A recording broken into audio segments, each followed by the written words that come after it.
Hello and welcome back to Ride Revival. In this episode I want to talk about the body mods I decided to do to the tail end of the car. The way Buick had done the car, it was nice. The bumper was sticking out a little bit. They did that intentionally because if the car did get bumped, it would just cave in the fenders.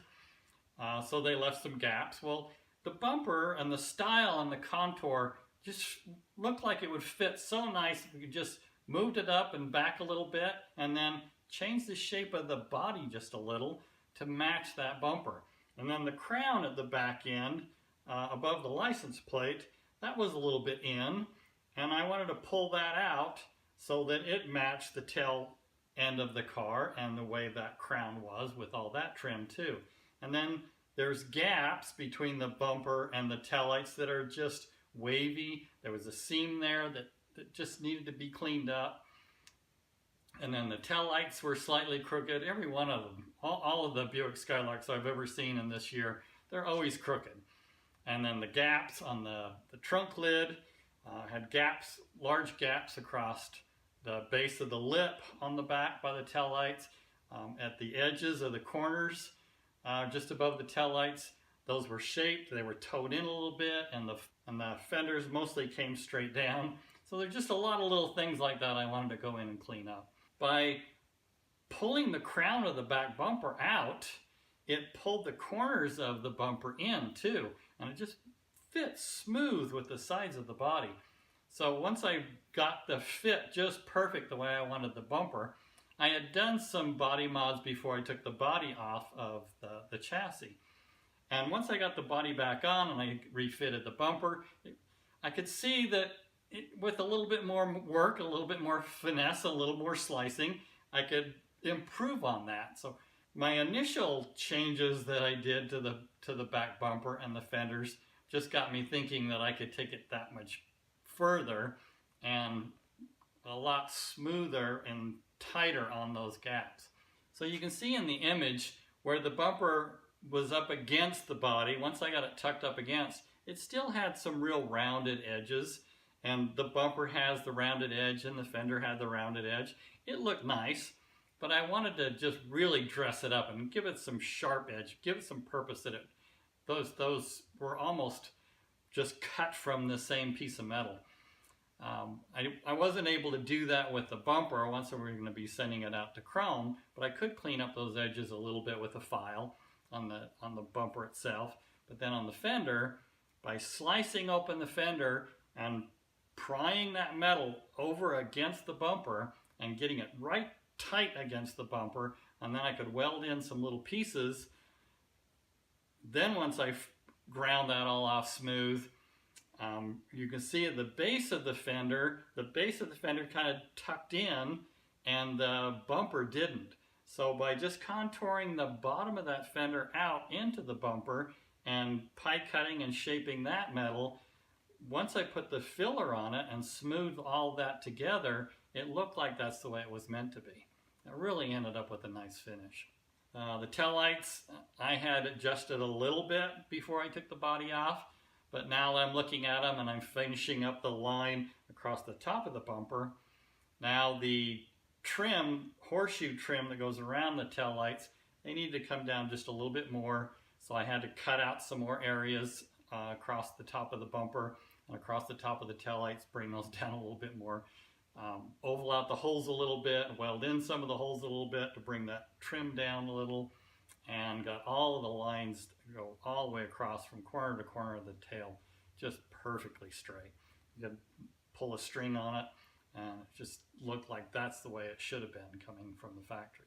Then the trunk lid, where the trunk lid fit up against the back of the body, there was a pretty big gap. It was 3/8 of an inch.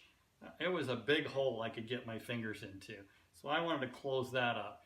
I got some steel bar stock that I just welded on to the tail end of it. It ended up being the same thickness as the trunk lid was once the trunk lid was folded over the inner trunk skin and then crimped, and that was filled with seam sealer. I was able to just extend that lip, and both the outside and the inside, it looked factory. It looked like that's the way it was meant to be, that the inside was just folded and crimped a little bit taller than the factory crimp was. So it turned out really good. Once it was all welded and that weld was ground down smooth, it looked like that's the way the trunk came from the factory. The ends, I brought the corners of the trunk lids straight down so that met up with the body lines. And then the corners of the fenders just above the taillights, that was originally all lapped with some seams of metal, and then they filled those corners with lead and then shaped it with the lead. So I didn't like the way that whole contour looked. So I kept filling it and shaping it and changing the shape of the body just above those taillights until I got just the right lines that flowed straight across the trunk lid to have a real nice contour and transition into the back fenders.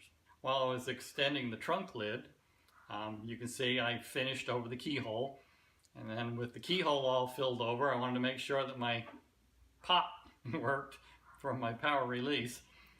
So then I finished all around that power release, put filler all over any of the little welds that I had done and the grind marks, and then just finished off all of that area as well.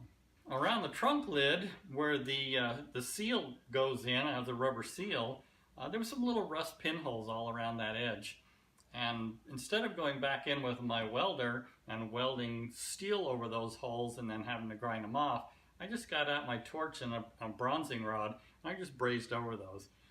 It used to be pretty common back in the day to use a brazing rod for even putting panel gaps together. It's just an old technique that I knew I could just grab a quick torch and just pop it in, and the bronze sands smooth and easy. Unlike the steel, it takes a little bit more work to grind it all down smooth. Once I got all the gaps where I wanted them, and I got the contours where I wanted, the lip extended down on the trunk lid, got my trunk pull down adjusted, got my release, everything working correctly, then it came time to just putting a skim coat over the whole tail end of the car. My fenders, the trunk lid, all of it, just a light coat of body filler, and then I had a big long sanding board that I could go over those big huge panels because they're so flat that I just wanted it to be smooth all across. And it looked like back in the day when somebody was putting a new convertible top on this car, they'd climbed up on the trunk lid and that back package panel on their hands and knees working on that back window, and there were just little dimples all over the back end of that trunk. So by getting a suction cup, or I had welded on some little studs, I lifted all those areas up and smoothed it out as much as possible. Did the whole skim coat. And then in the seams and the gaps, from the factory, the way the panels are stamped and the way they're pressed together, they have a tendency to dive on the edges. And they have really pronounced rolled edges. They're not real crisp. I wanted it to be sharp, tight. By getting onto the back side of the trunk lid area, I could just tap that up with a hammer and just flatten that trunk out. So you can see where I've got the ruler across that gap, how it dives in. I can lift up the trunk lid so that it's flat, but there wasn't enough of a dive on the fender side that warranted me shaving or cutting or doing anything to the metal there. If it was real pronounced and it really had a dive, it was a steep transition between the two panels, I would have gone into the edge of the fender and I would have sliced it, lifted it up, and welded in a little sliver of metal. I've had to do that on cars, especially on the doors, on the door gaps and where the fenders and the doors come together. I've had to go in and do that to get a real flat, smooth transition. But this was so minor, by just putting a little bit of filler across that seam and then going back and sanding that gap smooth, I'm able to do it with just a very fine, thin coat of filler across those transitions. And then once I block sand across those transitions, they are just smooth all the way across the way it should have been from the factory. Now I've been test fitting all the trim, I've been test fitting the tail lights, test fitting the bumper on and off. and just keep going back and forth, taking on and off, fitting with filler on all those areas until it's just perfect. I want the trim to be a perfect fit and snug against the body. I want the bumpers to be snug against the body. And then once I do the final skim coat of all the filler, then I can prime the whole tail end of the car with a real heavy primer surfacer and then go back and block sand. And then you can find all of the high and low spots. Put a guide coat over the whole thing, block sand it, got maybe a little low spot, maybe a little high spot, and tap down the high spots and just keep working the car.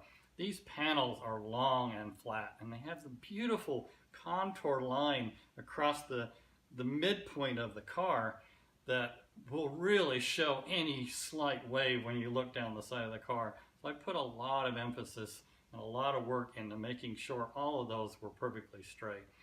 To do that, I used a 6-foot long aluminum level, and then I would use a double stick adhesive sandpaper on the edge of that level, and I would work the whole side of that car and find all the high spots and all the low spots. And I spent hours and hours of just going back and forth on those quarters till I had them exactly smooth with the door on the front fender, so that when you look down that car, you would not see any waves at all. It was like a long sheet of glass, and it turned out beautiful. Now that I've roughed in the majority of the tail end of the car and the trunk lid, took the trunk lid off, stripped all the old paint off the inside of the trunk lid, stripped all the seam sealer out, replaced all the seam sealer.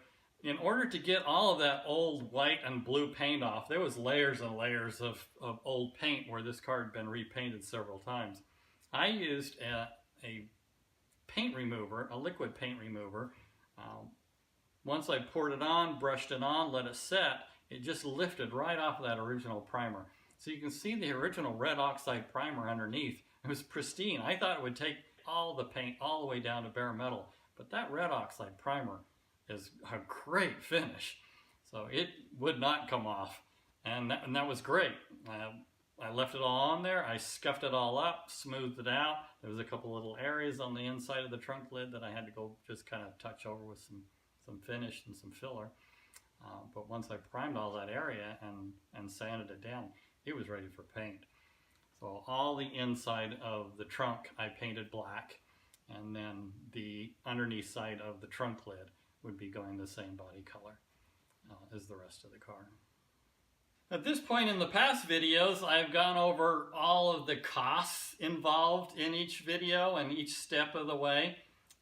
Since I'm getting now into doing a lot of body work, a lot of filler, a lot of sanding, a lot of priming, doing some paint in some areas like the door jambs underneath the trunk, what I'll do is I'll just tally all that up. All the costs of filler, paint, primer, everything that goes into all the labor for all those parts. Once I have the car completely finished and ready for paint, then I'll go back over all the costs that were involved in getting it to that point. So stay tuned for future videos of the Buick build. I really appreciate you tuning in. Please give me a like, hit the subscribe button. Any support is really appreciated. And keep an eye out for upcoming videos. TTFN. Ta-ta for now.